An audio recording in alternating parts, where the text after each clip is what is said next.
এই সাকিব ভাই তাড়াতাড়ি গাড়িটা বের কর। ওরে কতগুলো টাকা। ও কাকা, এই যে এই জায়গা আপনার। আরে তোরে বললাম না আমার সময় নেই, আমি কাউন্সিলে যাচ্ছি, পরে তোর সাথে কথা হবে। ও কাকা, আমি করছিলাম কি এই যে।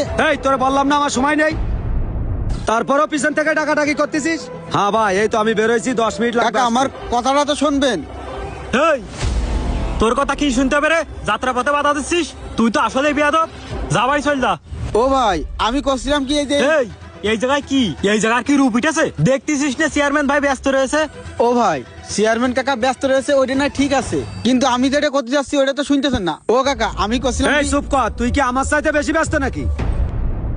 তুই বিকেলে আসিস। এই সাকিব ভাই গাড়ি চাবি দে। এই যে কাকা, চাবি নেন। হাই আল্লাহ, কাকা তো চলে গেল। এখন এই টাকাগুলো নিয়ে আমি কি করব? আর কিছুই করা লাগবে না, বুদ্ধি পেয়ে গেছি। টাকা এই জায়গায় পড়েছে, এটা তো কাকারা দেখিনি। কেউ দেখার আগে টাকাগুলো সারাই ফেলি। কয় টাকা আছে এই জায়গায়? ওরে আল্লাহ রে, এই যে দেখি সব 500 টাকা আর 1000 টাকার নোট। চেয়ারম্যান কাকার বাড়ি এসে তো আমার কপালই খুলে গেছে। আমি তো ভাবতেও পারিনি এতগুলো টাকা আমি পাবো। আল্লাহ যারে দেয় তারা এইভাবেই দেয়।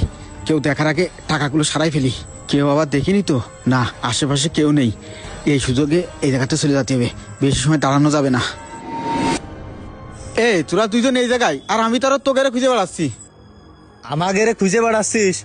আরে তোর চোখ মুখের এই অবস্থা কেন? কি হয়েছে তোর? না ভাই, করছিলাম কি এই দাঁড়া, থাম। তোর কথা বাইতে যাচ্ছে কেন? আর তোর হাতে কি? করছিলাম কি তোকে কথাটাতে কি করে কব। আবার করছিলাম কি? ক ভালো করে। ও ভাই, এই দেখ, আমি এই টাকাগুলো পাইছি। ওরে আল্লাহ রে, এতগুলো টাকা! এই তুই এতগুলো টাকা কোনে পাইছিস? নিশ্চয় চুরি করে নিয়ে আসিস না? ভাই তুই আমার কথাটা শোন, এই টাকা আমি চুরি করিনি। এই চুরি করে নিয়ে